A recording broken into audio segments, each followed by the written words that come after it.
Alright, today we are going to take a look at Manjaro by Matthew Moore, another Linux YouTuber. This is another one of those Linux YouTuber made distributions, and upon first look, I have to say, pretty good looking desktop. I really hate to draw comparisons from Windows versions, but I gotta say, it's kind of got a really sort of Windows 7 look going on. You know, between the transparent taskbar. Also, I must say this wallpaper is very nice. Sort of got a little Matthew Moore down here. Not particularly intrusive, but you know, sort of lets you know what distribution you're running, I guess. I personally like the sort of font they've used down here. Fits the wallpaper very well. Down here you've got a few plugins. I believe this desktop environment is XFCE. Yes, it is. There you go. This distribution uses XFCE. Down here you've got your weather utility thing. You've got a mail application thing. I actually don't know what that is. Oh, it's your kernel configuration thing, because obviously Manjaro has a sort of kernel thing. It's one thing I did like about Manjaro when I used to use it. And you've got all the standard stuff down here as well. It's got volume control, as you would expect.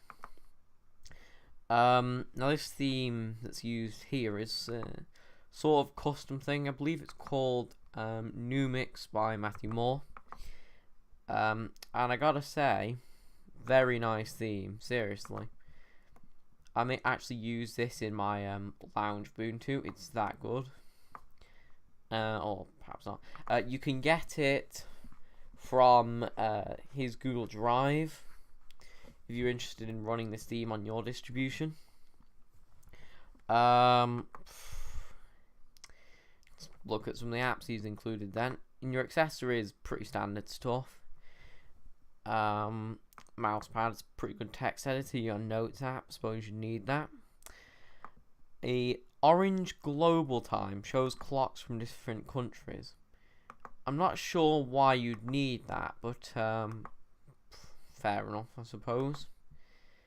I'd have thought like the few people that would use it would probably go onto Google to do that, but fair enough. Screenshot utility, yeah, it's a good one to have. A task manager, yeah, pretty good. FFmpeg, probably one of the best disk burners on Linux. Me personally, I would have gone with Brasero, but each to their own. It's still a pretty good disk burner.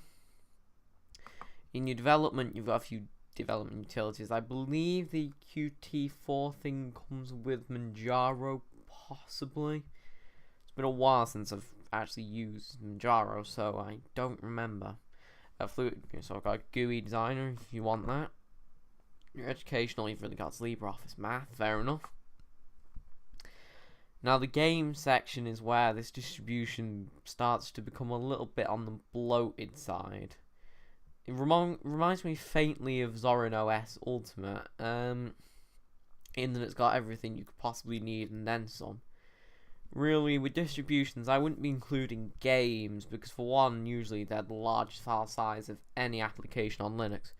But for two, games are so down to personal choice, you're never really going to please everyone by including them. Also, why on earth would you have so many? Like, I'd have thought you'd probably just include something small like Minesweeper. Even so, they're easy enough to get rid of. The problem is, it takes forever to install, and the download is something like 4 gig, something crazy like that. But I suppose if that's your thing, go right at it. In your graphics, you've got your Blender, which once again seems like a very strange thing to include, being that few people actually do 3D modeling, and those that would probably install it anyway. GNU image manipulation program, yeah, fair enough. That is a good one to include, and I get the feeling not enough distributions actually include that. LibreOffice Draw, pretty good choice. Obviously LibreOffice. Painter, which is kind of, sort of like Paint, I believe. Somewhat. Yeah, as you can see, it sort of is. There you go. So, obviously do that. Shotwell is probably one of the best photo viewers on Linux. You've got your Simple Scan, which is fair enough. And you have another image viewer. fair enough, it's a more lightweight one. So obviously, if you're opening your files from the file manager, instead of just trying to view everything, it's a pretty good program to do that with. Now, in your internet, you've got your server browser. You've got Deluge. Personally, I prefer Transmission, but once again, it's not a bad choice by any means. FileZilla, fair enough. Firefox, good choice. Firefox is a pretty good browser. HexChat, once again, very good choice. It's for your IRC. Mumble, probably wouldn't have included that, but it's a okay enough voice chat thing. Probably one of the best ones. Pigeon, Internet Messenger, fair enough. Steam, once again, good thing to include. And Thunderbird, one of the better mail clients on Linux. So, yeah, sort of fair enough there. In your multimedia, you've got your Audacity.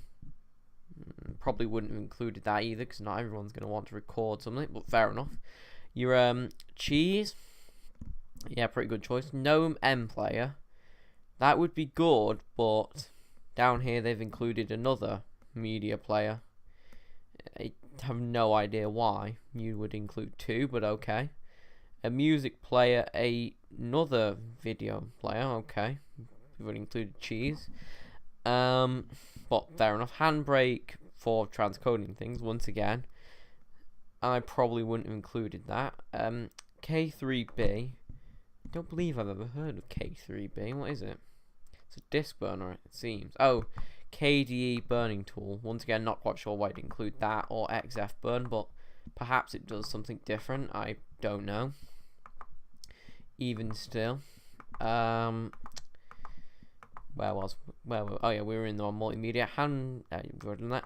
Caden Live, but they've also included OpenShot as well. It's one of those matter of one or the other, I think.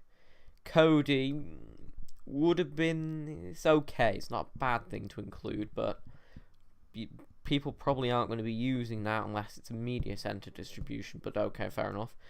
Linux Multimedia Studio. Why would you include that?